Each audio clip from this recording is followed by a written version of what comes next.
শাশুড়ি মা সারাদিন কাজ করে করে মরে আর আমি বসে বসে খাই। সংসারে তো একটা কাজও করি না, শুধুই ভিডিও বানাই। অনেকে এরকম ধরনের মন্তব্য আমায় করেছে। তাদের একটা কথাই বলতে চাই যে শাশুড়ি মা কিন্তু একজন এক্সপিরিয়েন্স মানুষ, আর হঠাৎ করে আমি একটা অন্য পরিবেশে পড়েছি, তাই সবকিছু মানিয়ে গুছিয়ে নিতে আমার একটু টাইম লাগবে। আর নতুন পরিবেশে এসে আমার কিন্তু অনেক রকমই প্রবলেম হচ্ছে। সব প্রবলেম কিন্তু আমি তুলে ধরতে পারছি না ক্যামেরার সামনে, কিন্তু সেগুলো মানিয়ে গুছিয়ে নিতে অবশ্যই একটু টাইম লাগবে। তো আজকে কিসের এত আয়োজন তোমাদের অবশ্যই বলবো। থাম্বনেল টাইটেল দেখে বুঝেই গেছো যে আজকে আমাদের বাড়িতে কিন্তু ছোট্ট করে একটা অনুষ্ঠান রয়েছে। সেটা হলো আমার 8 লাখ পরিবার কমপ্লিট হয়েছে ফেসবুক এবং ইউটিউবে, তার জন্য নিজেদের মধ্যে একটু ছোট করে খাওয়া দাওয়া। এই দেখো ফ্রাইড রাইস আর চিকেন কিন্তু সকাল সকাল রেডি হয়ে গেছে। আর আমার ওই বাড়ি থেকে বড় জেঠু আর ভাই এসছে, সবারই আসা সম্ভব হয়নি তাই সবাই আসেনি। এখানে দেখো খাওয়া দাওয়া কিন্তু অলরেডি শুরু হয়ে গেছে। আর আমরা এই সোশ্যাল মিডিয়া করি বলে জানো তো অনেকে এই নিমন্ত্রণ করলে আসে না।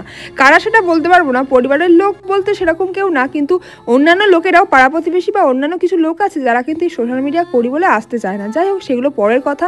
এখানে আমার বান্ধবীরা এসছে, আর আখিটা তো আগেই এসছে, তো ছোট করে একটু কেক কাটা হলো। দেখতেই পাচ্ছ কেকটা কি সুন্দর, তাই না? আর আমার পরিবারের লোক থাকলেই হবে, বেশি কাউকে না আসলেও হবে, তাই না? যাই হোক তোমাদের অসংখ্য ধন্যবাদ আমার ইউটিউব এবং ফেসবুকে এত তাড়াতাড়ি 8 লাখ পরিবার কমপ্লিট করে দেওয়ার জন্য। তো সেই উপলক্ষেই কিন্তু এখানে এখন ছোট করে আয়োজন দেখতে পাচ্ছ, সবাই মিলে কেক কাটা হলো। আর তোমরা এইভাবেই পাশে থেকো, তোমরা ছাড়া আমি কিছুই নয়। তো যাই হোক আজকের দিনটা এইভাবেই গেল। এবার চলো একটু স্কিন কেয়ার করবো। তো এখন আমি করব আমার স্কিন কেয়ার। আর স্কিন কেয়ার বলতে আজকে কিন্তু আমি ঘরে বসেই ফেসিয়াল করব। তোমরা ভাবছো যে ঘরে বসেও কি ফেসিয়াল হয়? হ্যাঁ, ঘরে বসেও ফেসিয়াল হয়। আমার স্কিনটা খুব খারাপ হয়ে গেছে, সেই বিয়ের সময় ফেসিয়াল করেছিলাম, তারপর আর ফেসিয়াল করাই হয়নি। তো তার জন্য দেখো আমি বাড়িতেই নিয়ে চলে এসেছি নিউডের এই ফেসিয়াল কিটটা।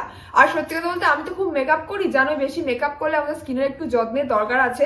আর সবাই বলে মাসে একবার করে ফেসিয়াল করলে যথেষ্ট, মানে এটা দরকার আর কি। কিন্তু দেখো আমি এত ব্যস্ত বারবার করে পার্লারে যাওয়া সম্ভবই হয় না, তাই ভাবলাম বাড়িতেই করি আর তোমাদের সাথে শেয়ার করি যে কিভাবে বাড়িতে তোমরা মাত্র 30 মিনিটে ফেসিয়াল করতে পারবে।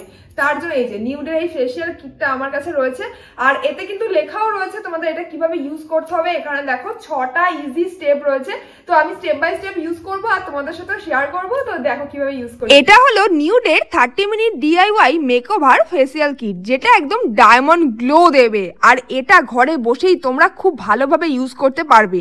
দেখো এর মধ্যে 6টা স্টেপ রয়েছে, আমি তোমাদের স্টেপ বাই স্টেপ দেখাবো। এটা দিয়ে তোমরা 30 মিনিটের মধ্যেই তোমাদের ফেসিয়াল করে নিতে পারবে, তা আবার ঘরে বসেই সুন্দর একটা গ্লো পাবে। এই দেখো 6টা স্টেপ রয়েছে, এখানে স্টেপ বাই স্টেপ দেখাচ্ছি। ফার্স্ট স্টেপ যেটা রয়েছে সেটা হলো ক্লিনজিং মিল্ক, এবং তোমাদের এটা কিভাবে ইউজ করতে হবে সেটা কিন্তু এর পিছনে লেখাও রয়েছে। তো সবার ফার্স্টে তোমরা এটা তোমাদের ফেসে, নেক, গলা এবং সমস্ত জায়গায় কিন্তু অ্যাপ্লাই করে নিতে পারবে, ঘাড়েও অ্যাপ্লাই করতে পারবে। তো ফার্স্টে এইভাবে তোমাদের সার্কুলার মোশনে এটাকে মাসাজ করতে হবে। এটা হচ্ছে ক্লিনজিং মিল্ক, আমাদের স্কিন থেকে সমস্ত রকমের ডার্ট, পলিউশন যা রয়েছে সবকিছু কিন্তু রিমুভ করে দেয়। একদম পার্লারে গিয়ে ফেসিয়াল করলে তোমরা যে স্টেপগুলো পাবে এখানেও সেই স্টেপ রয়েছে। 2 মিনিট অবধি তোমাদের ভালো করে সার্কুলার মোশনে এইভাবে ঘুরিয়ে নিতে হবে। তোমরা যদি একটু পার্লারের মতো কাজ জানো বা যদি একটু ইউটিউব দেখে নিতে পারো তাহলে আরো ভালো মাসাজ তোমরা করতে পারবে। তো এরপর তোমাদের কটন টাওয়াল দিয়ে এটাকে ধুয়ে নিতে হবে, একটু ভিজা তুলো বা যে কোনো টাওয়াল দিয়ে হোক বা জল দিয়েও তোমরা মুখটাকে ধুয়ে নিতে পারো। তো দেখো ফার্স্ট স্টেপ কমপ্লিট। এবার চলে আসবো আমরা সেকেন্ড স্টেপে। সেকেন্ড স্টেপ যেটা রয়েছে সেটা হলো ফেস স্ক্রাব। হ্যাঁ, আমাদের স্ক্রাব করাটা কিন্তু ভীষণই জরুরি। যে কোনো কিছুর ক্ষেত্রে আমাদের কিন্তু স্ক্রাব করা দরকার। নর্মালি বাড়িতেও আমরা স্ক্রাবটা ট্রাই করে দেখতে পারি। এই স্ক্রাব করলে কি হবে, ভিতর থেকে আমাদের যত নোংরা বা ভিতরের যে মরা কোষগুলো রয়েছে, মরা চামড়াগুলো রয়েছে, সেগুলো কিন্তু একদম বেরিয়ে আসবে এবং ডার্ট, পলিউশন সব কিছু কিন্তু দূর হয়ে যাবে। আর এটা তোমাদের 1 থেকে 2 মিনিট এইভাবে সার্কুলার মোশনে ঘোরাতে হবে। আর হ্যাঁ, তোমরা যখন স্ক্রাব করবে অবশ্যই খুব জোরে জোরে করবে না। এই স্টেপটা কিন্তু জোরে জোরে এরকম মানে মাসাজ করার জন্য না, হালকা হাতে ঘোরাবে। তারপর তোমাদের যেটা করতে হবে সেটা হলো কটন টাওয়াল দিয়ে তোমাদের ওয়াইপ আপ করে নিতে হবে। আবার তোমরা চাইলে কিন্তু ধুয়ে নিতেও পারো। তো 1 থেকে 2 মিনিট তোমরা এটাকে এইভাবে রেখে দিয়ে দেন তোমরা এটাকে ভালো করে এই যে কটন টাওয়াল দিয়ে ধুয়ে নেবে। এবার চলে আসছি থার্ড স্টেপে। থার্ড স্টেপটা কিন্তু খুব ইম্পর্টেন্ট একটা স্টেপ, যেটা রয়েছে মাসাজ ক্রিম। দেখবে পার্লারে গিয়ে যখন আমাদের ফেসিয়াল করি তখন ওরা খুব সুন্দর করে মাসাজ করে, আর এই মাসাজটার ফলে কিন্তু আমাদের স্কিনটা খুব ভালো হয়। এটা যেমন মাসাজ ক্রিম রয়েছে, তোমরা যত ভালো করে মাসাজ করতে পারবে তত ভালো কিন্তু স্কিনটা তোমাদের গ্লো দেবে।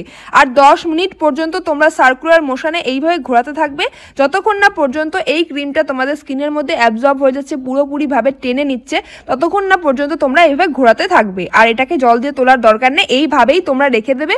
দেন চলে আসবে 4 স্টেপে। 4 স্টেপ যেটা রয়েছে সেটা হলো ফেস মাস্ক। এই মাস্কটা ইউজ করার জন্য তোমাদের মনে রাখতে হবে এটা তোমাদের আই এরিয়া মানে চোখে কিন্তু ইউজ করবে না, বাকি তোমরা ফেস, নেক, তারপরে সমস্ত জায়গায় কিন্তু লাগাতে পারো। ভালো করে এইভাবে তোমরা এটাকে লাগিয়ে নেবে। এটাকে ডলাডলি করার দরকার নেই, নর্মালি এইভাবে হালকা করে লাগিয়ে নিয়ে তোমাদের 10 মিনিট অবধি কিন্তু রেখে দিতে হবে, যতক্ষণ না পর্যন্ত এটা ড্রাই হয়ে যাচ্ছে। ড্রাই হওয়ার পর তোমাদের এইভাবে ওয়াইপ আপ করে নিতে হবে, অথবা তোমরা চাইলে কিন্তু জল দিয়ে ভালো করে ফেসটাকে ধুয়ে আসতে পারো। এটা কিন্তু আমাদের স্কিনের ভিতর থেকে আমাদের জেল্লা আনে এবং আমাদের স্কিনকে খুব ভালো রাখে। তো এই দেখো আমি এখানে সবার ফার্স্টে রিমুভ করে নিচ্ছি, এটাকে ওয়াইপ আপ করে নিচ্ছি একটা কটন বল দিয়ে, অথবা তোমরা এইভাবে ওয়েট টিস্যু দিয়েও করতে পারো। দেন তোমরা মুখটাকে ধুয়ে চলে আসবে। তারপর আসছে এখানে 5 স্টেপ, মানে 5 নাম্বার স্টেপে রয়েছে ফেস সিরাম। সিরামটাও কিন্তু খুব ইম্পর্টেন্ট একটা স্টেপ। আমরা কিন্তু ফেসিয়াল করার পর একটা সিরাম দিতে ভুলে যাই, যার জন্য কিন্তু আমাদের ফেসিয়ালের গ্লোটা দেয় না। তো ফেসিয়ালের জেল্লার জন্য তোমাদের অল্প করে 2-3 ফোঁটা এই যে সিরামটা রয়েছে এটা তোমাদের ফেসে অ্যাপ্লাই করতে হবে। দেন তোমরা যদি বাইরে বেরো তাহলে অবশ্যই 6 স্টেপটা নেবে, যেটা রয়েছে সানস্ক্রিন। বাইরে বেরোনোর আগে তোমাদের সানস্ক্রিন মেখে বেরোতে হবে। তো এইভাবে অ্যাপ্লাই করার পর দেখো আমার ফেসটা কতটা গ্লো দিচ্ছে। আর হ্যাঁ, এই প্রোডাক্টটার লিঙ্ক আমি দিয়ে রেখেছি ডেসক্রিপশন বক্সে, অবশ্যই চেক আউট করে নিও। আর অ্যামাজন, ফ্লিপকার্টেও কিন্তু তোমরা এটা অ্যাভেলেবেল পেয়ে যাবে। তো ফেসিয়াল করার পর এখন ডাইরেক্ট চলে এসেছি সন্ধ্যেবেলা। আজকে সন্ধ্যেবেলা কি করেছি দেখো, আখি ছিল, তাই এখানে হচ্ছে বেগুনি আর পেঁয়াজি আমরা ভেজেছিলাম। বৃষ্টির দিনে হেভি মজা লাগে। তো আজকের এই ছোট্ট ব্লগটা তোমাদের কেমন লাগলো অবশ্যই জানিও। আর এই দিয়ে আমাদের রাতের ডিনার হয়ে গেছিলো। কে কে বেগুনি আর পেঁয়াজি খেতে ভালোবাসো অবশ্যই জানিয়ে রেখো। সুন্দর সুন্দর ব্লগ তোমাদের জন্য আনার চেষ্টা করছি। আজকে একটা ছোট্ট ব্লগ ছিল, পরের দিন একটা বড় ব্লগ তোমাদের জন্য আসছে, আর কিউএনও আসছে। পাশে থেকো, সাথে থেকো, আর চ্যানেলটাকে সাবস্ক্রাইব করে দিও।